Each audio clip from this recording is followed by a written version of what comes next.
자, 1005번이야. 2차 방정식 x제곱 플러스 2배의 n-1x 더하기 n 플러스 5는 제로의 두 근이 모두 음수일 때 실수 m의 값의 범위를 물어보지. 자, 근이 모두 음수래. 마치 근이 모두 음수래. 이거 읽고 떠올라야 되는 개념이 있어. 뭐가 있어? 근의 부호판별이지. 부호판별. 자, 대표 문제라서 내용 나온 김에 내용을 한번 정리를 해볼게. 내용 맞지? 자, 우리가 근의 부호판별이라는 내용은 ax의 제곱 더하기 bx 더하기 c는 제로라는 방정식의 근을 우리가 알파하고 베타라고 하면은 이 근이 플러스냐 마이너스냐 얘네 같은 걸 물어본다고. 맞지? 근이 양이냐 음이냐를 물어보는 게 부호판별이야.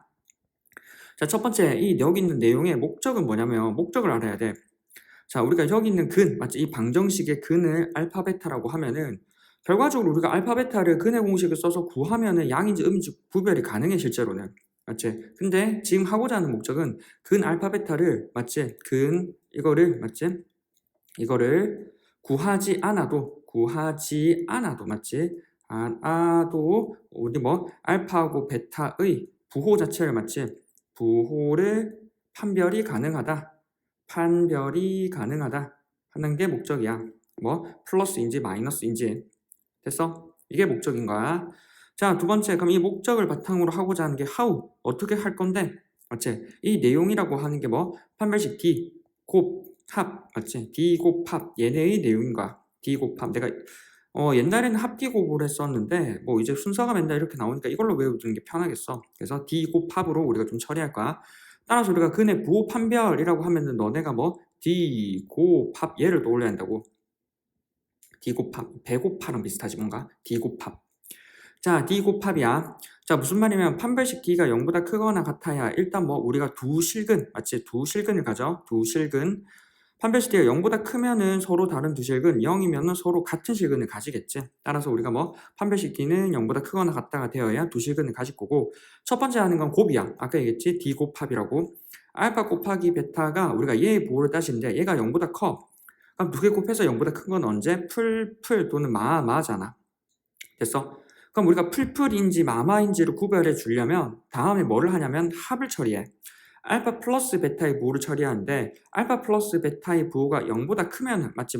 풀이겠지 실제로. 맞지? 마마면은 알파 플러스 베타라는 아이가 얼마? 0보다 작겠지. 됐어? 따라서 우리는 판별식 D의 부호를 통해서 두 실근이 존재한다는 걸 파악하고 알파 곱하기 베타가 0보다 크다라는 걸 통해서 마마, 즉 같은 부호인 걸 알아. 같은 부호. 자, 그 다음에 알파 플러스 베타 얘의 부호를 통해서 우리가 풀인지 얘네가 풀인지 마만지가 체크가 가능하다고. 됐어? 자, 그럼 위에서 같은 부호를 했다면 이제 다른 부호를 해봐야 될 거 아니야. 다른 부호를 해봐야 될 건데 일단 판별식 D가 0보다 크거나 같아야 두 실근을 갖고 맞지?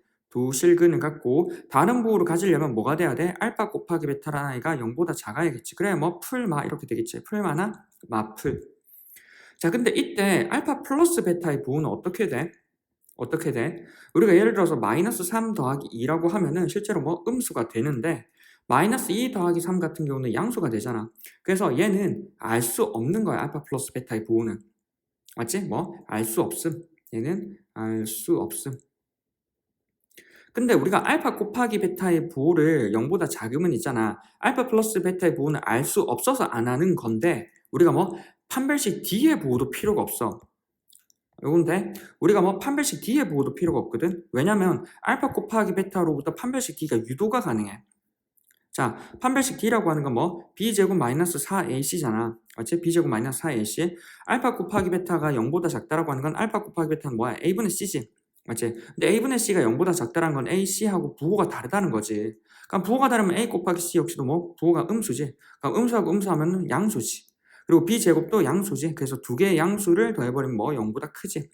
그래서 알파 곱하기 베타가 0보다 작으면 판별식 D도 할 필요가 없는 거야. 됐어? 됐지?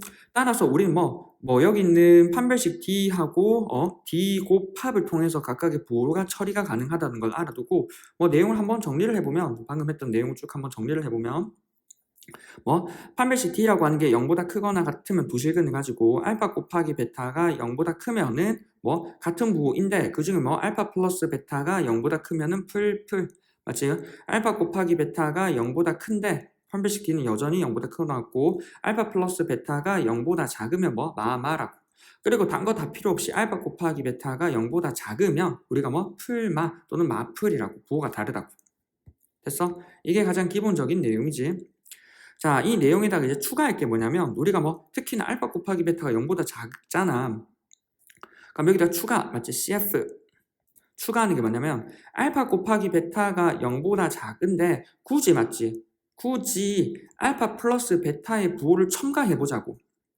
알파 플러스 베타가 만약에 0보다 커. 맞지? 그럼 이게 무슨 상황인지를 한번 보자고. 자, 알파 곱하기 베타가 0보다 작으면 두 개의 부호가 달라. 풀마 또는 마풀로 다르겠지. 근데 알파 플러스 베타가 0보다 크다라고 하는 건 플러스 3 마이너스 2 같은 경우지. 즉 양의 알맹이 즉 양의 절대값 맞지? 절대값이랑 뭐 음의 절대값을 비교해보면 우리가 뭐 실제로 뭐 양의 절대값이 더 크다고. 맞지? 자, 똑같아. 알파 곱하기 베타는 0보다 작은데 알파 플러스 베타가 얼마? 0보다 작으면 맞지? 양의 절대값이랑 똑같이 뭐 음의 절대값을 비교해 보면 음의 절대값이 더 크다고. 즉 절대값이란 말이 알맹이. 음의 알맹이 그다음 뭐 양의 알맹이. 즉 부호를 뗀 알맹이를 비교한다는 거지. 알맹이지. 따라서 음의 절대값이 더 큰 경우지. 특히나 자주 나오는 게 알파 플러스 베타가 0인 경우야. 알파 플러스 베타가 0인 경우는 뭐 플러스 3 마이너스 3 같은 경우지.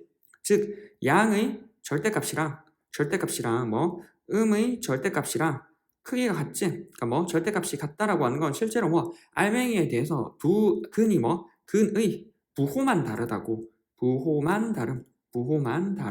부호가 다르고 절대값이 같다라고 이렇게 얘기가 자주 나오거든. 그래서 특히나 근의 부호만 다름 또는 그호가 다르고 절대값이 같다라고 이렇게 나오면은 뭐 두 개가 부호가 다르고 합이 0이다라는 세트를 알아두면 된다고. 됐어? 따라서 이제 정리를 해보면 우리 뭐 근의 부호 판별은 뭘로 간다고? 부호 판별은 뭐 판별식 D 그리고 알파 곱하기 베타 그다음 뭐 알파 플러스 베타 얘는 세트로 간다고. 얼마? D 곱 합으로 간다고. 맞지? 됐어? 됐지? 자, 이제 문제 한번 풀어볼게. 오른쪽 가서. 자, 방금 했던 문제야. x제곱 플러스 2배의 n-1x 플러스 n 플러스 5가 두 근이 모두 음수일 때 m의 값의 범위를 물어보지. 그러면 뭐 근이 음수래. 그럼 마지. 맞지? 그럼 뭐 d 곱 합을 처리한다고. 맞지? 판별식 d는 0보다 크거나 같아야 되고 곱은 0보다 커야 되지. 뭐 마니까. 그 다음에 마니까 합이 뭐 0보다 작아야겠지. 됐어? 자, 첫 번째 판별식 D라고 하는 거는 지금 짝수니까 4분의 D쯤 되겠지. 4분의 D는 B' 얼마? M-1, B'의 제곱 마이너스 AC 하면은 M 플러스 5. 맞지 뭐? 얘가 0보다 크거나 같아야 돼.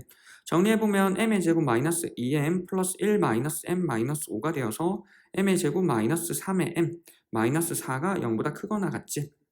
그래서 정리해보면 얘가 1, 4 마플이지. 그래서 M 플러스 1, M 마이너스 1이 0보다 크거나 같다.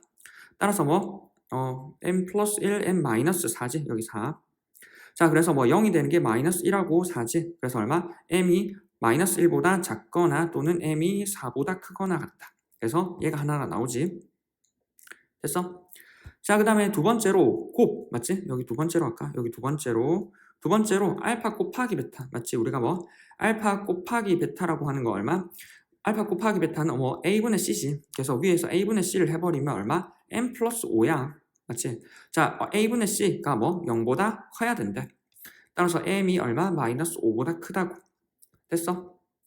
자, 그 다음 뭐 3번에 알파 플러스 베타를 내야 되지. 알파 플러스 베타는 얼마? 마이너스 a분의 b고 마이너스 a분의 b는 마이너스 1분의 얼마?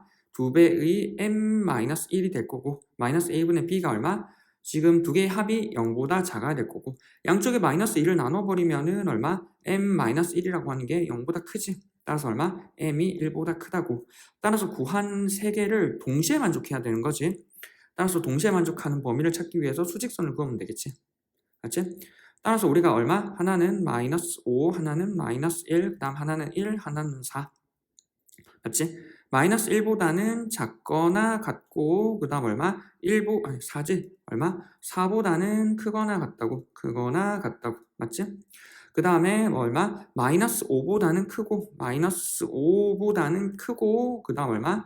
1보다도 커야 된대. 1보다도 커야 된대. 맞지? 지금 수직선 3개 그었잖아. 맞지? 3개 그었을 때 동시에 만족하는 어디야? 여기지. 따라서 m이라는 값은 얼마? m이라는 값은 4보다 크거나 같다고. 자, 이렇게 수직선이 여러 개 나오면은 같은 세트. 저번에 얘기했지? 같은 세트. 같은 세트는 뭐? 같은 라인의 글이라고. 같은 라인의 글이라고.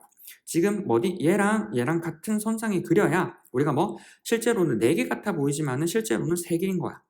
됐어? 그래서 얘를 구분해서 항상 그려줘. m의 최소값은 4. 자, 따라서 m의 범위는 m이 얼마? 4보다 크거나 같다. 됐어? 끝.